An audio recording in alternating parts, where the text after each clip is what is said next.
Praise the Lord. Isang magandang gabi po sa ating lahat. Sa lahat po ng naririto at sa lahat po ng mga nakatune in, maraming salamat po. Sa gabing ito po ay tayo po'y magsalo-salong muli sa salita ng Diyos na Kanya pong inihanda para po sa ating lahat.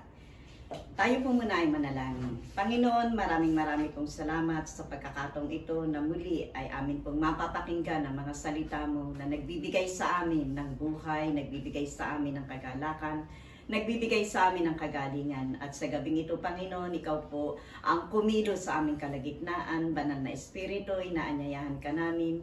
Ikaw ang aming tagapagturo at ikaw ang magbigay sa amin ng pangunawa na mas malalim pa sa mga salita mo. Salamat po ng marami sa pangalan mo, Panginoong Jesus. Ito po ang aking dalangin. Amen. Hallelujah.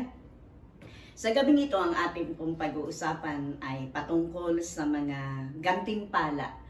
The rewards of seeking God. Yung pong mga gantimpala na matatamo ng bawat isa po sa atin kung tayo po ay patuloy na ihahanapin ang Panginoon. Ang sabi po ng kanyang mga salita, ang ating pong text sa gabing ito in Hebrews chapter 11 verse 6.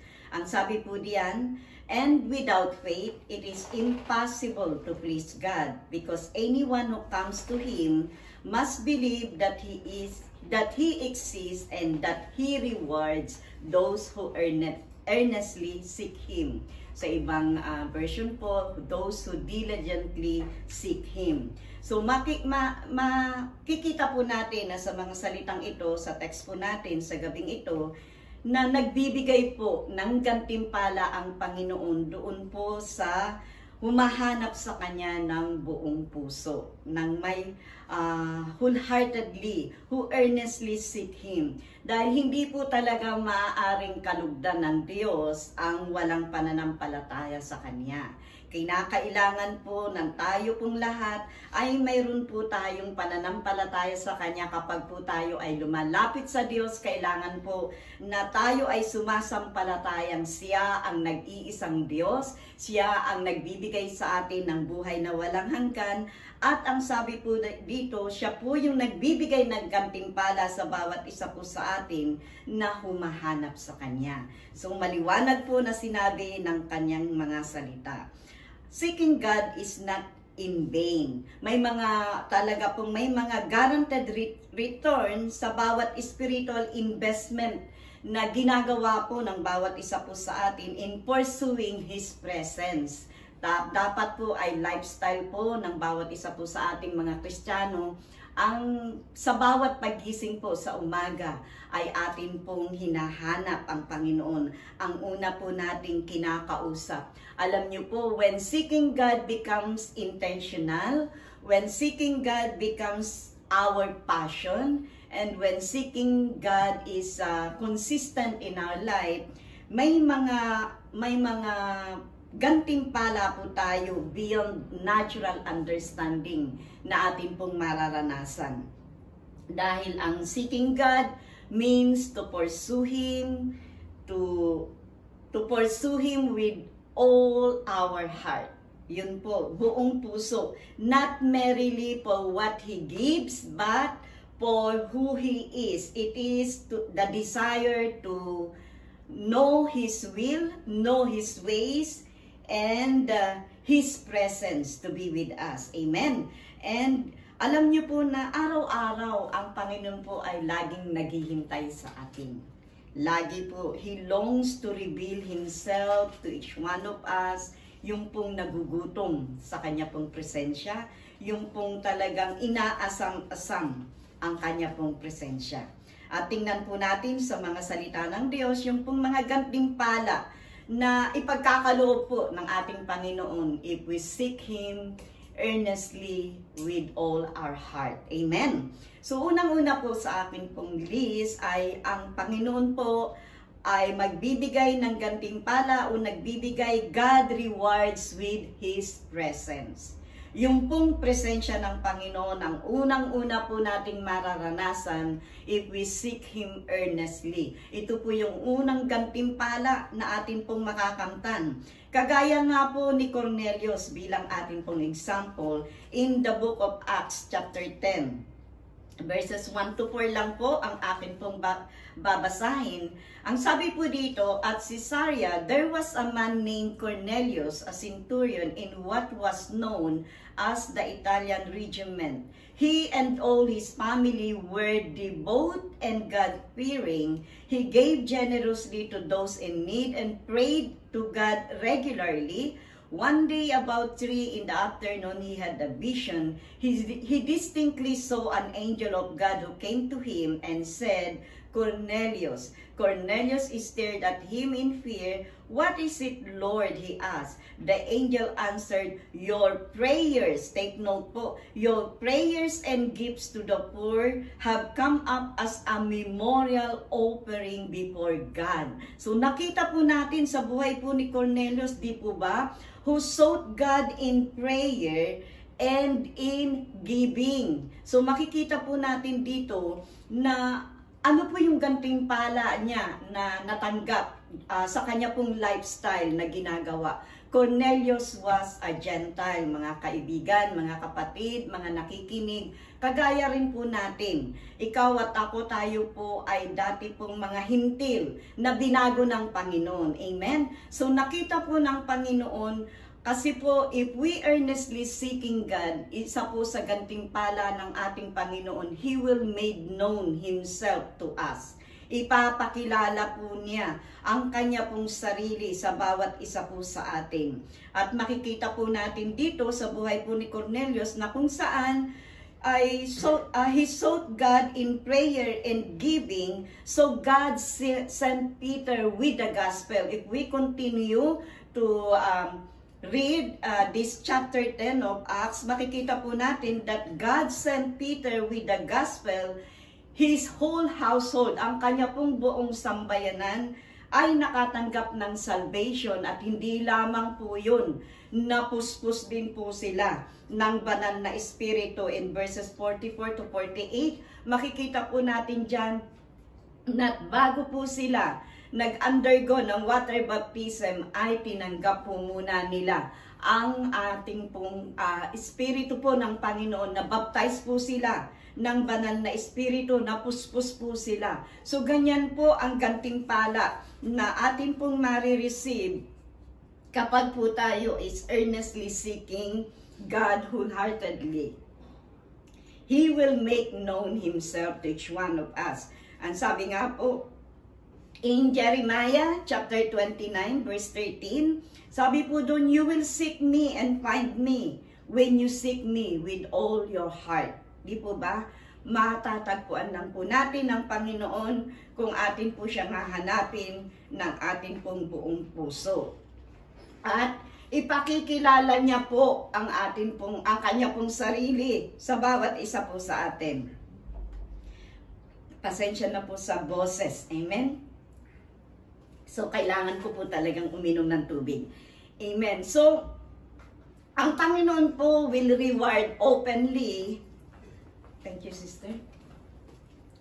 Will reward openly yung pong mga talagang may hinahanap siya in private devotion.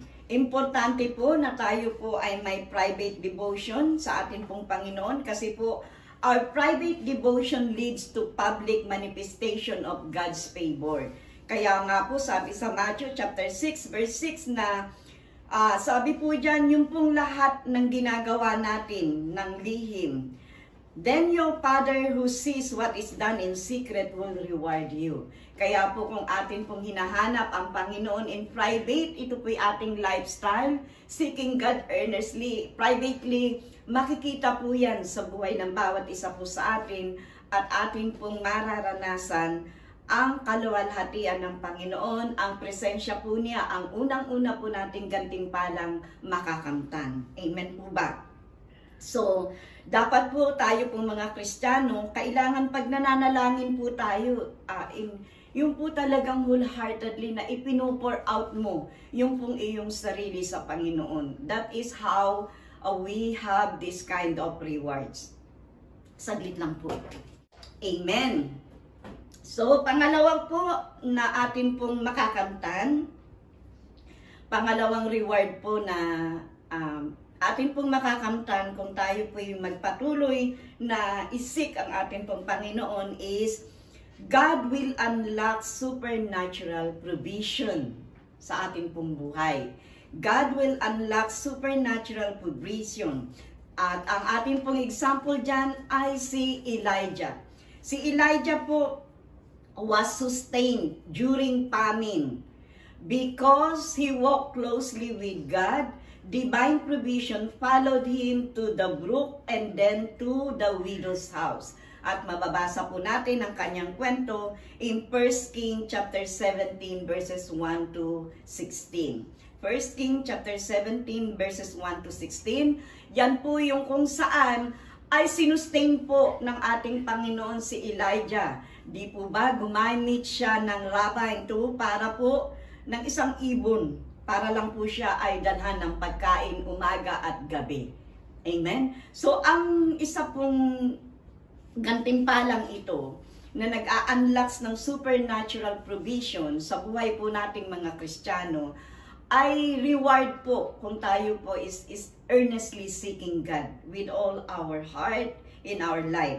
Dahil ang sabi nga po sa kanyang mga salita in Psalm chapter 34 verse 10, that those who earnestly seek God lack nothing good. He satisfies the desires of those who earnestly seek Him, because it says in that verse, sabi pong ganon, that the lions may grow weak and hungry, but those who seek the Lord lack no good thing. Hindi ka po magkukulang at alam mo po na may Diyos, because God is the source of everything. He is the source of everything in our lives. So anuman po ang pangangailangan ng bawat isa po sa atin, ipagkakaloob at ipagkakaloob po ng Panginoon, kagaya po ni Elijah. During the days of famine, kung nakakaranas po tayo ng kahirapan, hindi po tayo magkukulang. Sabi rin po in Matthew chapter 6 verse 33, very familiar verse po sa bawat isa po sa atin,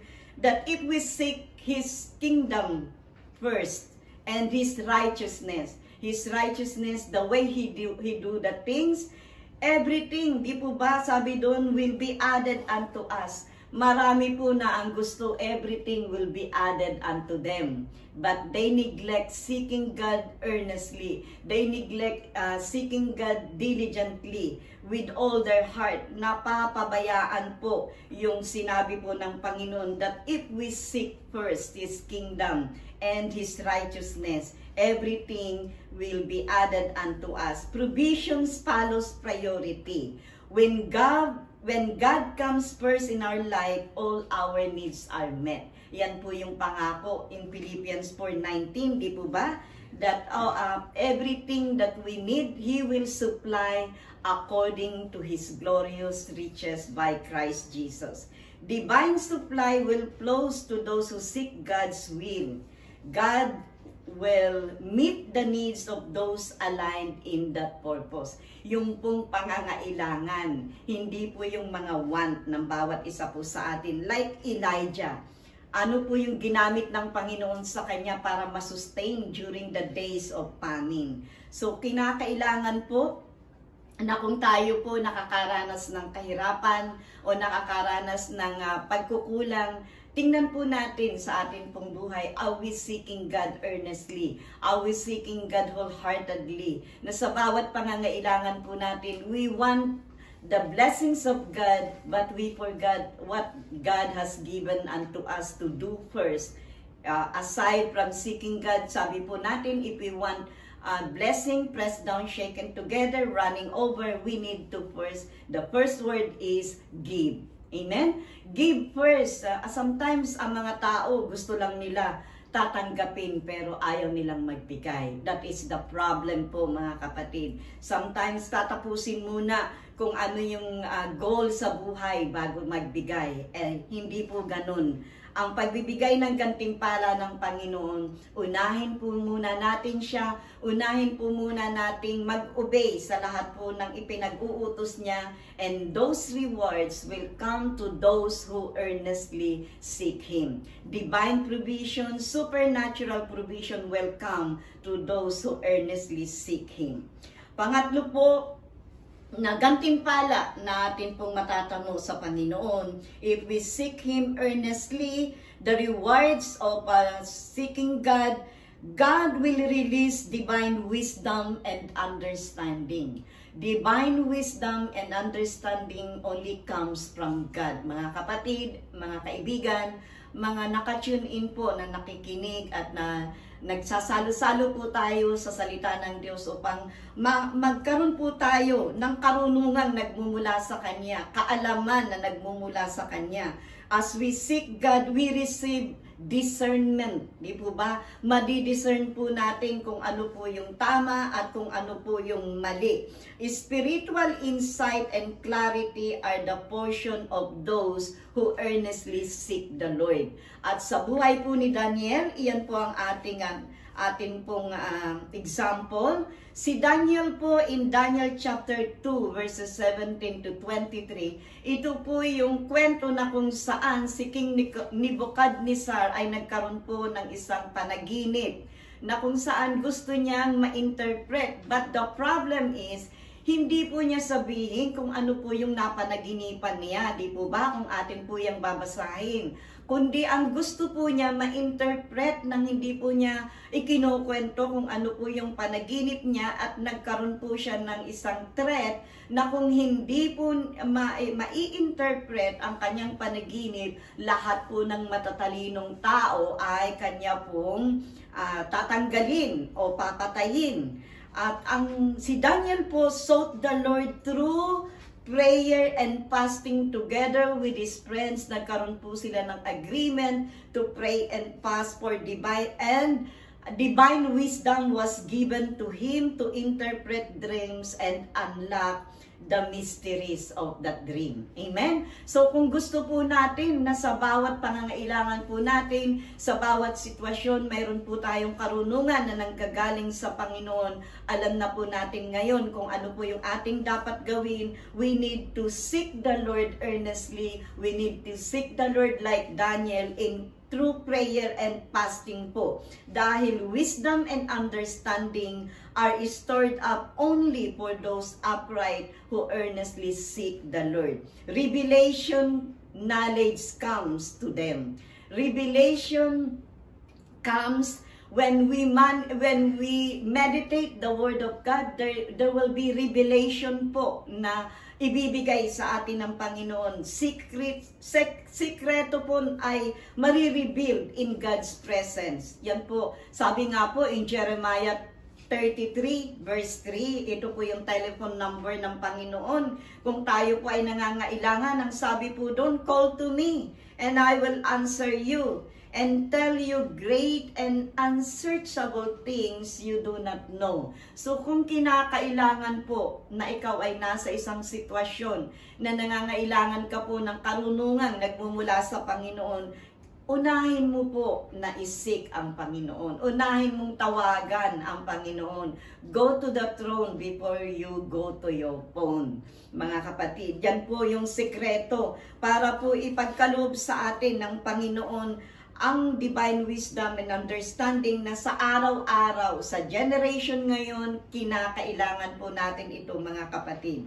Ang sabi po in Proverbs chapter 2 verses 3 to 6 that in verse 6 sabi po dyan, for the Lord gives wisdom, from His mouth come knowledge and understanding. Kaya wag na wag po natin kalilimutan mga kapatid, in order for us to have this kind of knowledge and wisdom that comes from God, the first thing that we need to do is to seek the Lord through prayer and fasting like Daniel.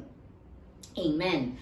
So, pang-apat po na atin pong makakamtan, if we earnestly seek the Lord with all our heart, God will entrust earnestly seekers with spiritual authority. Ito po ay ipagkakatiwala ng Panginoon sa bawat isa po sa atin kung tayo po ay nagsisik sa Panginoon na may buong puso at katapatan.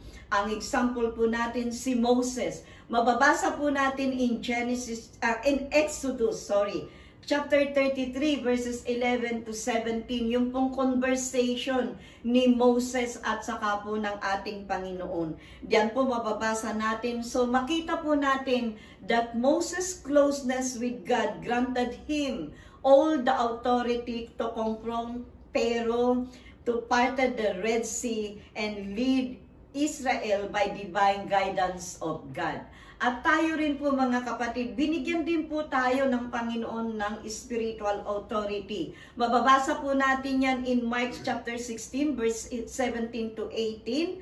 Ang sabi po dyan, and these signs will accompany those who believe. In my name, sabi po ng Panginoong Jesus, they will drive out demons, they will speak in new tongues, they will pick up snakes with their hands, and when they drunk deadly poison, it will not hurt them at all. They will place their hands on the sick people and they will get well. So makikita po natin na ito pong spiritual authority na ito nasa atin na po. Pero napakarami pa rin po mga Kristiyano na hindi po ini-exercise ito. Bakit kaya po? Baka po ang isa sa mga dahilan is because we are not earnestly seeking our God. We don't have the boldness to do it. We don't have the boldness to use the power over demons. That yung pong ilay natin yung ating pong mga kamay sa mga may sakit, at ang sabi pagagalingin po ng Panginoon in the mighty name of Jesus, not in the other name mga kapatid. Maliwanag po na sinabi dito. Kagaya rin po ni Moses, he has only the staff. Sometimes ang atin pong inaasam-asam ay meron po tayong weapon.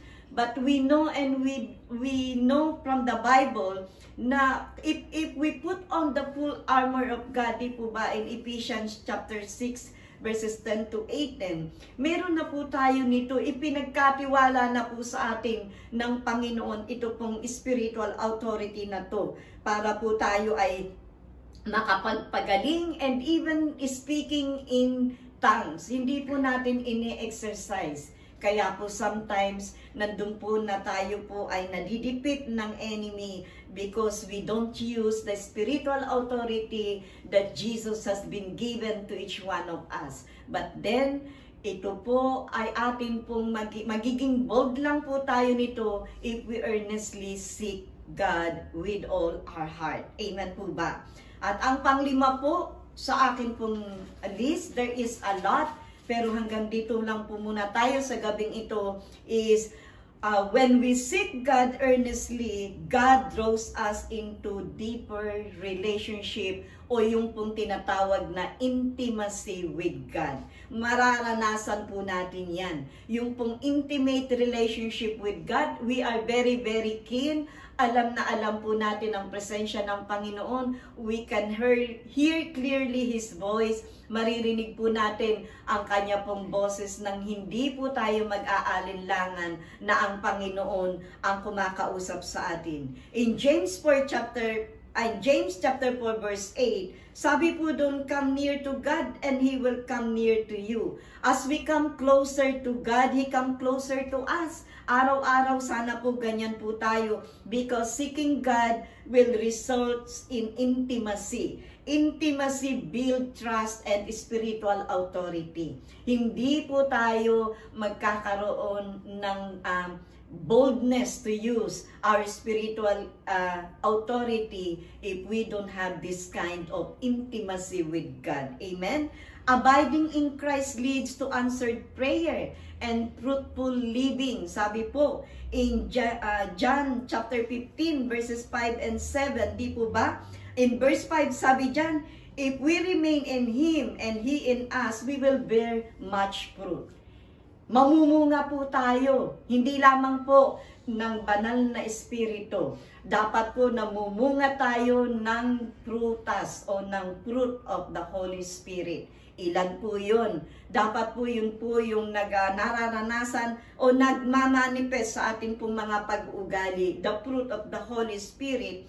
At kailangan po na mamunga tayo para marami pa po ang makakilala sa ating pong Panginoon. Marami pa po ang makaranas ng mga gantimpalang ito kung tayo po ay magpapagamit sa Lord para po tayo ay mamunga ng maraming prutas, fruit that will last. We need to seek God earnestly. Kasi isa po ito sa gantimpala na makakamtan natin, intimacy with God, ay magiging malalim po yung relationship ng bawat isa po sa ating Panginoon. Ang sabi po doon in verse 7 in John chapter 15, that if we remain in Him and His word remain in us, ask whatever you wish and it will be done for you.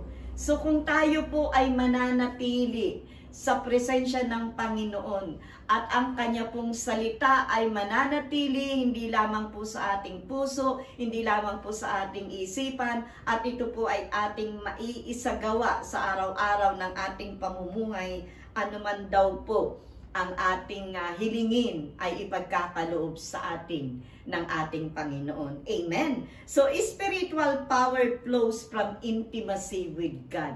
Iyan po yung 5 na kung saan dapat po is nagmamanifest na po sa buhay nating mga Kristiyano. Dapat po araw-araw ay nararanasan natin ang presensya ng Panginoon. Dapat po araw-araw sa ating pong mga pangangailangan, there is divine provision sa lahat po ng ating mga problema, sa lahat po ng ating kinakailangan. There is divine provision that comes from the Lord. Dapat po sa araw-araw nararanasan natin yung pong wisdom na nagmumula sa Panginoon, yung pong divine understanding, at alam po natin na ma-discern kung ang kaharap po natin nagsasabi ng totoo o nagkukwento ay puro kasinungalingan. Amen po ba?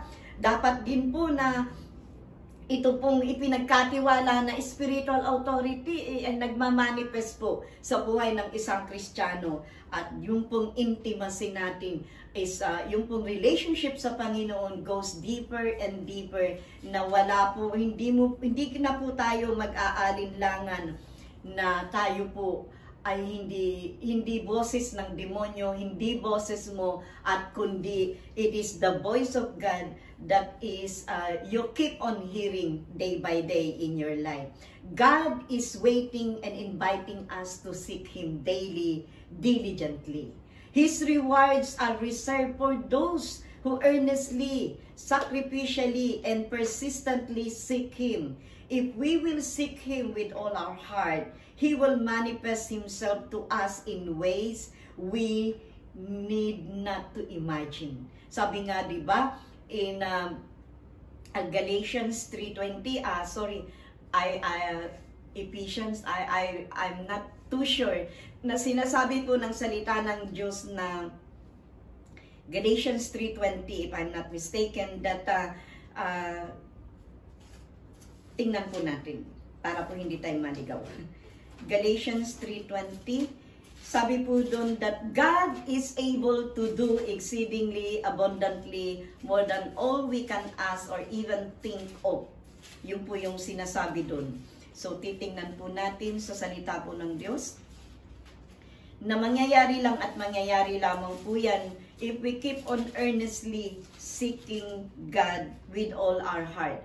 Sabi po dyan that not Galatians, Ephesians, if not 3:20. Sabi po, Ephesians 3:20, that now to Him who is able to do immeasurably more than all we ask or imagine, according to His power that is at work within us. Meron pong gantimpala na kapangyarihan na nag-work inside us. The Holy Spirit will always be with us. Kaya naman mga kapatid, my last verse for tonight is Isaiah chapter 55 verse 6. Ang sabi po dyan, therefore, seek the Lord while He may be found, call on Him while He is near.